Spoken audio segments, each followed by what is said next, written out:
7 ways to find time during the day to develop psychically. Coming up right after this.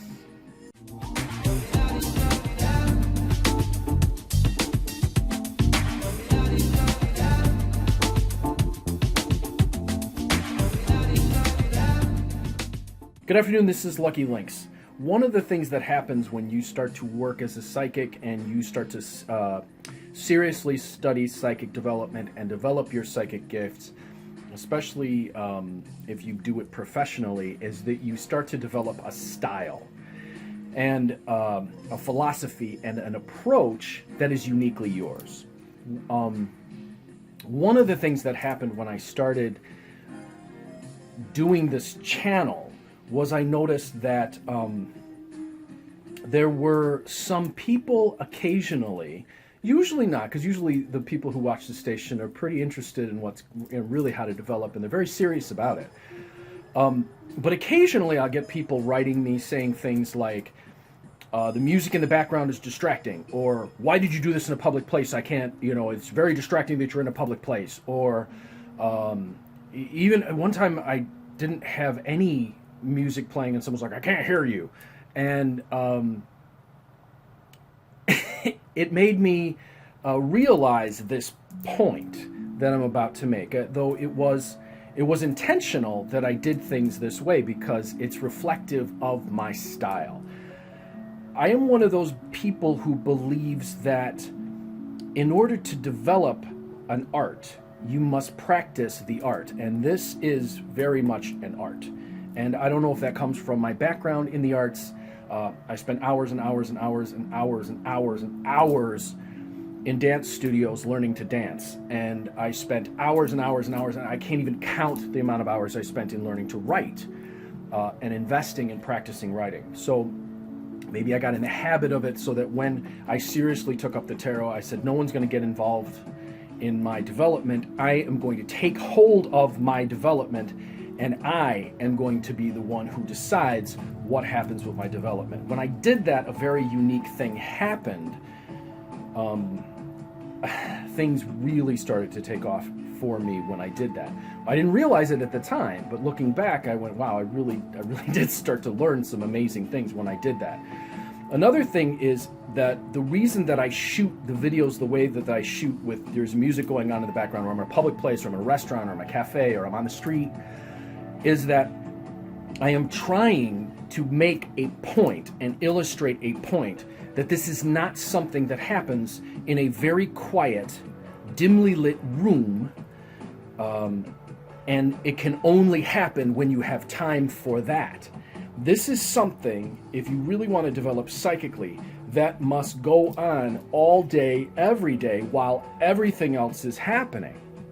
So when I hear people say, I don't have the time to study my tarot cards, or I don't have the time to develop psychically, or I've collected 50 million tarot decks, but I don't have the time to use them, someday I'll get back to them, my response is, that's a cop-out, that's an excuse, because we make time for those things that we truly value. And some people may say, well, Lynx, I have kids, I have studies, I have all this. That is no excuse, because the two things can and should go side by side. Life is not an excuse to avoid psychic development. Life is the rich milieu in which your style, your ability, and your growth can happen. It presents you with the very changes that you need to be able to make this happen. So here are 7 points that I've put together from my own experience. When you find yourself strapped for time, when you find yourself unable to develop because of time, these are 7 hacks on how to hack the time and make it work in your favor.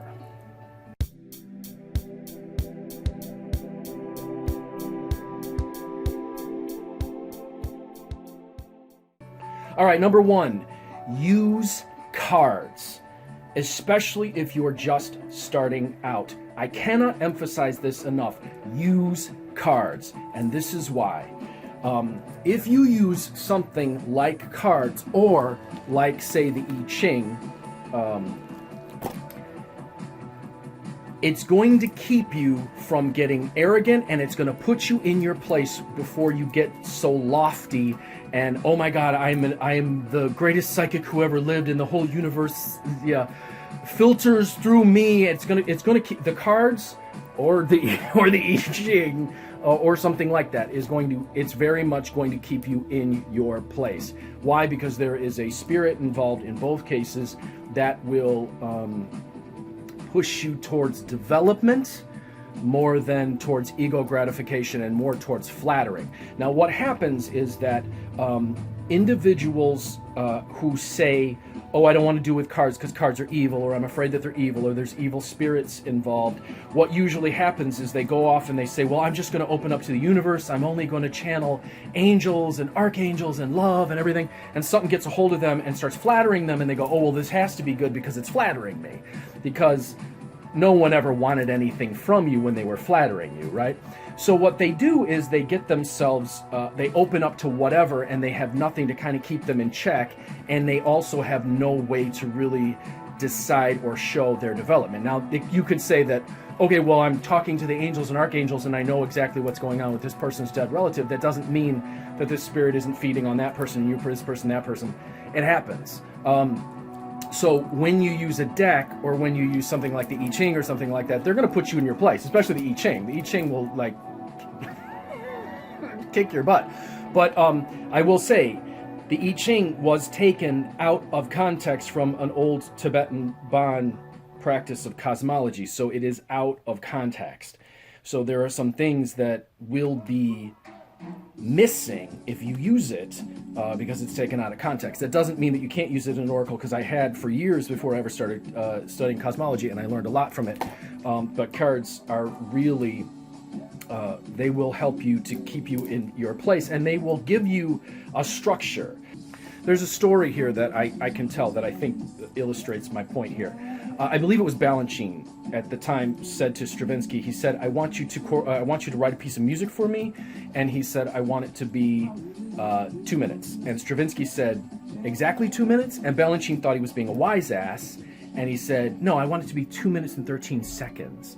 So Stravinsky went off and he wrote a piece of music that was 2 minutes and 13 seconds exactly. And he said, the form or the limitations create the structure. So what happens is that the limitations and the structure of the way that the tarot is built will help you develop in ways that you will not get if you don't use something that is structured. There's one more thing I'd like to say. If you believe that cards are evil, psychic development is not for you, go do something else, because you are dabbling in the spirit world when you delve into psychic development. And if you think that somehow you're going to avoid spirits, good or bad, right or wrong, up or down, left or right, you will learn a harsh lesson, if not at first, eventually. There's another thing that my master once said to me. Devil or angel, same things in different costumes.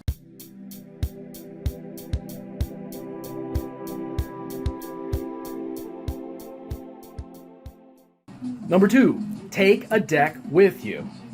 Okay? So get yourself a deck. So let's say you've got like a really fancy deck that's like this big, and you're like, well, I just can't find one that you can fit in your pocket. This one fits in my pocket, which is why I got it. Someone asked me why I was using the Thoth decks all of a sudden. I will say, when I first started out, I absolutely loved the Thoth deck. I had the one with the 2 magicians in it. It was very big. But back then I found that the words that were printed on it were invasive. And so I gave it to someone who liked it. And I said, oh, here, take it. And then I found this little tiny one, and I said, oh my God, this would be great to carry in my pocket, because I love the art. I've always loved the art on this deck. So I take this one with me. So get yourself one that you can take with you, and take it to work, take it everywhere you go. Put it in your car, wherever you go. Because what you're going to do is, throughout the day, when you have an opportunity, you're going to use it. Now, for those of you who say, well, I live in an area where I can't bring this out in public, this is what you're going to do. You're going to get yourself a playing card deck, and you're going to use to learn to read the playing cards. Now, don't for a minute think that playing cards are any less revealing than tarot cards are, because they are just as revealing as tarot cards, and they will help you just as much. There's also a structure to these. So learn how to use the playing cards, and if someone asks you what you're doing, all you're doing is playing solitaire. It's a special game of solitaire that you're playing, that's all. And you can just lay them out and you're like, I'm playing solitaire. Or I use them as a tool to generate ideas. There is, for those of you who've ever seen the Creative Whack Pack, it's a creativity business tool. It's a business tool. If you've ever been to the gym, you've seen people use playing cards to determine how many sets and what the exercise is. So be creative in how you say it. You're just using them as a tool for creativity, or you're just playing solitaire or whatever. Then you can have this with you at all times. Now, when you have it with you at all times, there's no excuse. You've got 10 minutes here, you've got 10 minutes there, take it out and use it. And I'm going to give you a couple ideas now on how to do that.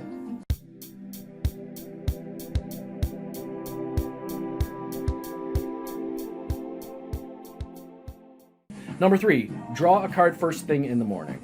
So now that we've established that you're going to use cards to help you with development because they're portable, there's a structure to them, there's something that will keep you in check in them. If you start to get full of yourself and you start to get egotistical, which is one of the surest ways to go down the crapper as a psychic, when you get so full of yourself, you get so arrogant, you're going to start to really find your development goes south. But what you're going to do is you're going to draw a card first thing in the morning, okay? So you're going to take your deck first thing after waking, and you're simply going to ask, what am I going to encounter today? And all you're going to do is take note of what you get. Now, you don't have to light incense, you don't have to put on specific music, you don't have to dim the lights. You're just going to take your cards from the side of your bed, because you're going to have these things with you all the time. You're going to take them with you, you're going to take them in your pocket, you're going to put them in your purse, you're going to put them on the side of the bed when you go to bed at night, because you're going to do something at night too, which I'm going to talk to you about in a second. But you're going to say, hey, what am I going to encounter today? And then, so a woman wakes up, she says, what am I going to encounter today? And then she pulls this. Okay, so this one's the Princess of Wands, and those of you who don't know the Thoth deck, this would be like the page, okay? So the Page of Wands. So that's it. You just look at it. You take a second, you look at the image, you see what the image is portraying. You might get a sense of what you're feeling. You might get a sense of what it's telling you, or what impressions you have. Don't delve into it. Just take note, and you're going to keep this in mind all day. Now, what you can do is you can take a picture of it on your phone, and then you're going to have it all day. And then you're going to watch during the day for where it shows up and what shows up as the Princess of Wands. You're not asking, how am I going to feel about it? You're not asking, what's it going to do? You're not asking what it's going to do for your spiritual, but you're just saying, what's going to show up today? What am I going to encounter today? Then you're going to take note during the day of these moments where it seems to fit with what you saw in the picture or the initial impression that you got off of it. And that's it. And you pay attention to what that gives you, and what's going to happen is eventually you're going to associate, if you do this and continue to do this every day, you're going to start to associate certain types of days with certain pictures that you saw, and boom, you're going to be able to anticipate things, and you didn't even necessarily try to learn how to do it.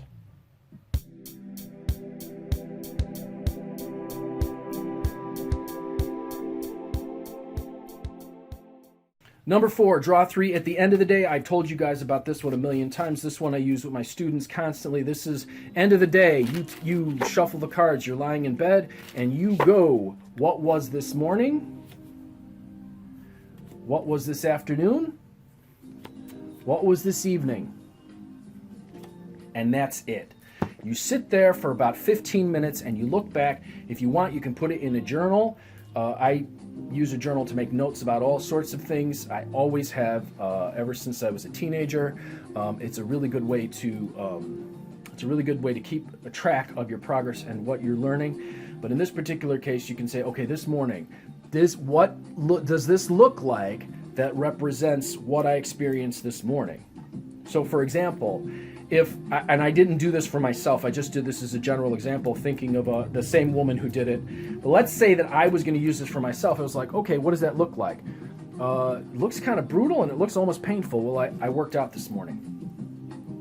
I was at the gym and I was over and over and over and over, every part of my body. And I might look at that and go, okay, good. And then, so now in the afternoon, I might say, okay, well, now I'm feeling strong from it. I'm feeling really good from it. And then tonight, maybe I'm going to feel, really good about it, or I'm really going to feel like my body is like appreciating me for the energy that I gave it. Okay? But let's say that, because then now you learn something new about this. Now this one says on it, if I remember correctly, because it's tiny, which is why I like this, because I can't see the words that used to shake me up. Cruelty. So maybe it doesn't represent cruelty. Maybe it represents something else. And in this case, it was the exertion of force. And those of you who understand the tarot a little more realize that swords can represent power, in which case I was working on breaking things down to build things up, resulting in feeling stronger and a feeling of health and vitality lasting throughout the day. Okay? End of the day, so you're not predicting anything, you're looking back on it. What happens between what you're doing in the morning and what you're doing at the end of the day, by the end of a year, you will know probably how to read the cards, and you won't even realize how you did it.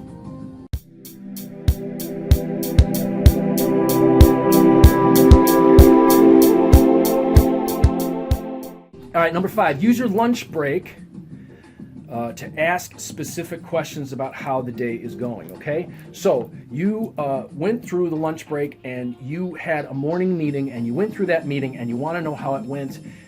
At your lunch break, go sit by yourself. Instead of going gossiping, instead of like going over things again and again and again, take the moment for yourself to separate yourself and get a moment where you can collect yourself and use that moment and say, hey, so let's do this. So I'm going to show you the playing. So then we do it with the playing cards. So someone says, what are you doing with the playing cards? Why are you sitting over there? It's like, I need a break. That meeting was a lot. I need some time. I'm using some time now to sort of de-stress, so I'm going to play some solitaire. So you say, hey, what happened? What happened in that meeting? And then you get this. All right. So Queen of Hearts. So you said, how did I do in that meeting? It's like, okay, well, maybe I was a little more emotional than I should have been, and I let my worry get a hold of me, and it would have been more appropriate if I laughed. Or you go, oh, that moment when everyone laughed, I noticed when someone started laughing, it made everything easier, but instead, because I didn't, it actually bound me to the situation and made it all a drag. Now you know what happened, and the next time you go into a meeting, you realize, I got to apply more laughter. And what did you do? Instead of gossiping during lunch, or instead of taking time in lunch and like building up that worry more, because what happens is people go in a situation like this, they wonder how they did, they go, and you hear them, I hear them in restaurants all the time, they're on their lunch break and all they're doing is building the stress and tension of everything that happened in the morning, when instead they could be getting a little insight. So they sit and they go, you know what? Now I got it.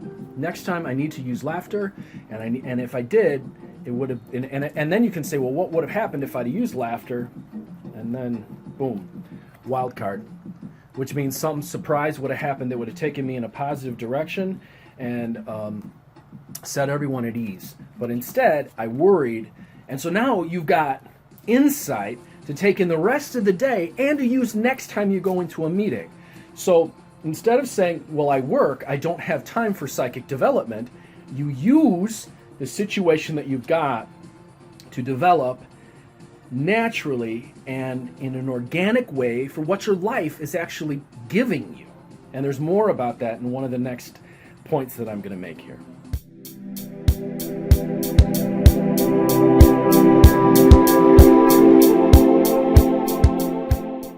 Okay, so this is number 6. Use your problems as the reason to develop, not as an excuse to not develop. Okay? So one of the things that I noticed when I first started teaching people how to do that was people would start and they'd go, hey, they'd sign up for a class and they go, well, I don't have time. I don't have time to do this stuff. And I go, what do you mean you don't have time? The fact that you don't have time, and they're like, well, I have all these problems, all this thing's going, my life's going crazy right now, so I don't know how to do it. And I'm like, wait a minute, your life is going crazy and you're not using this to actually help you figure it out? Okay, so life's going crazy. Your mother-in-law now lives with you because something happened and you find that this is an incredibly stressful situation.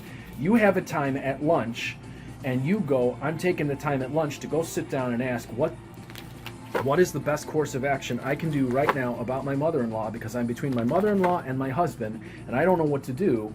What is the best course of action? Boom. All right. So happiness, that's 10 of Cups. Legacy. Okay, so the happiness of the family depends on supporting your husband and finding ways to make his life a little bit easier because the stress is on him. So now we're seeing that in this situation, the stressful position is really him, because he finds that he's between his mother and his wife, and he's having a very difficult time. So the question is, well, how can I best... So then now it's like, okay, well, instead of being stressed out about my mother, I realize that what I can do is help support my husband here. What's the best way I can do that at this point? And there's that Princess of Wands again. It's like, not be a child. So not act from a place of immaturity and like, well, I want the attention on me, but to help set up processes in the home which will make his life and his stuff easier in being able to deal with and manage what's going on with his parent, who for whatever reason is needing him right now. And then if I do that, what will it bring?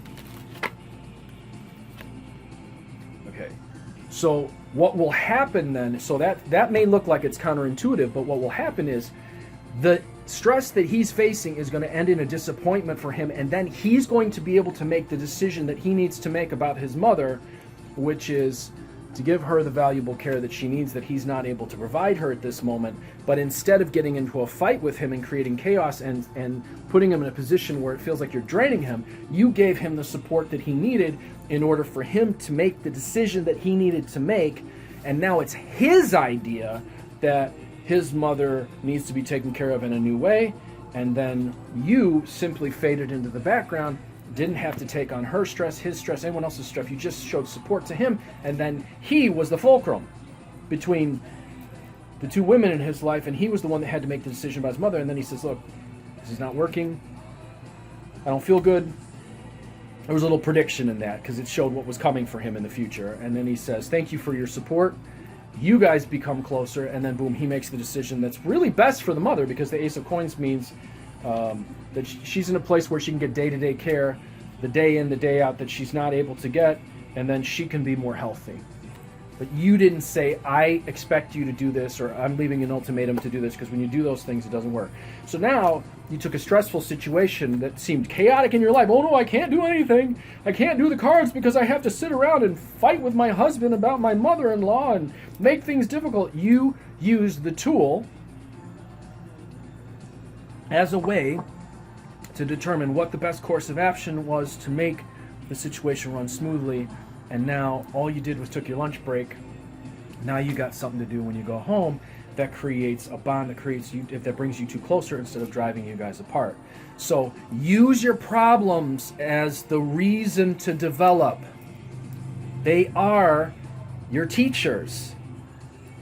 Don't use them as an excuse to avoid. And quite frankly, when I see people do that, it's just laziness.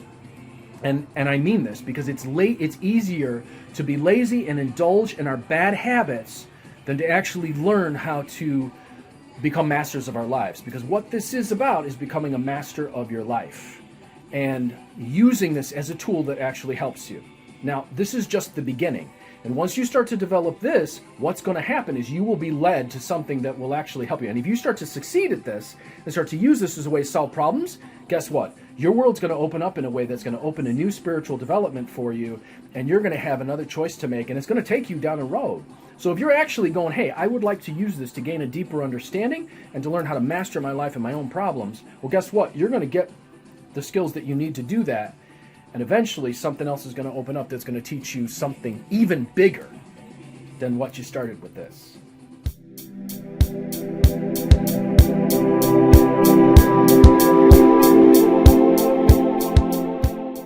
Okay, so here's the final one is make a decision that your development is more important than stagnancy or leisure or whatever it is that you're doing with your time. Because as I said before, we find time for the things that we want to find. So if you're getting involved in arguments all day or stress or worry, that's because you're choosing to spend your time with that worry. You spend 10 minutes a day worrying. You could have used that 10 minutes to actually taken a look at what was coming your way that day. And it takes 10 minutes to do some of these exercises. This is a 26-minute video so far. I just did each one of these things in about 5, 4, 3, 2, 1, 10 minutes. You know, it takes 10 minutes. Where are you worrying for 10 minutes that you could do this instead? Where are you watching TV for 10 minutes? And you know what? I don't want to hear I don't watch TV, because you know what? Netflix is TV. I hear people all the time say, oh, I don't watch TV, but then they talk about their subscription to Netflix. It's still TV. When you're sitting on the internet, you're watching memes, or you're watching, videos that people are shooting about. Hey, instead of looking on social media at what people are doing with their funny videos, take 10 minutes and do this. So make a decision that development is more important than leisure, or more important than stagnancy. Well, I'm just going to sit here and do nothing and keep things going the way that they've been going, because it's easier to do it that way. All right? So those are 7 ways to hack the time during your day and develop. Whether you believe you got the time or not, you really do. And my biggest advice about this is you have to keep in it day in, day out, day in, day out. If you really want to develop, you really want to learn how to do this every day. Find time every single day, and let it be enjoyable, fun, and like playing. If you're not playing at it, if you're not enjoying yourself, if you're not expressing yourself in a joyful way as you do this, well, then it's just going to become a drag. And it shouldn't be a drag. It should be something that actually is enjoyable. I'm Lucky Lynx, as always, wishing you success and good fortune in all that you do. If you would like to learn to read the tarot more formally, I have two classes. I have a basic class, which takes a storyteller approach, and I have a class on how to read in an intermediate and advanced way, which is a completely intuitive approach. Either one, I could put you in right now. The class happens in a secret Facebook group where you watch the videos on your leisure and you practice by yourself and with other people in the group. And if you'd like to do that, contact me, 779-302-8009 or conjurehope@gmail.com. I got one on how to read the playing cards. You decide you want to do playing cards, I got a class on how to do that. Same way to contact me. How to read Mexican Loteria, that's another one you could carry around. No one will know what the hell you're doing because you're just laying out these bingo cards. It's a really good way to do it without people knowing what you're doing. Lenormand cards, I got one in basic and one in a grand tableau, and I got one in how to read crystal balls. If you'd like to take any of those classes, 779-302-8009 or conjurehope@gmail.com. And hey, if you want to get a reading, a general reading or a basic reading, where I use cards, whatever. I use whatever. And then if you want a Khil Khor reading, that's where I build a map of your life, and then I use bond processes to set things in motion in that map, to remove obstacles, to bring success, things like that. I also have, I can do your Tibetan, if you want to get your Tibetan Astrology Chart done, I'm backed up right now, but I'm hoping to have everyone's done by the end of this coming week. If you would like to, I think that's it. So contact me, 779-302-8009 or conjurehope@gmail.com. For those of you who've donated, I appreciate the donations. It was very generous of you. If you like these videos and you want to donate to help keep them coming, well, please, I'll put my PayPal, my Venmo below. And remember, you do have the time. It only takes a few minutes a day. And if you keep at it, you will develop skills that you didn't even realize that you had, and you didn't even realize that you could develop. So keep at it, and remember to have fun and play and be persistent.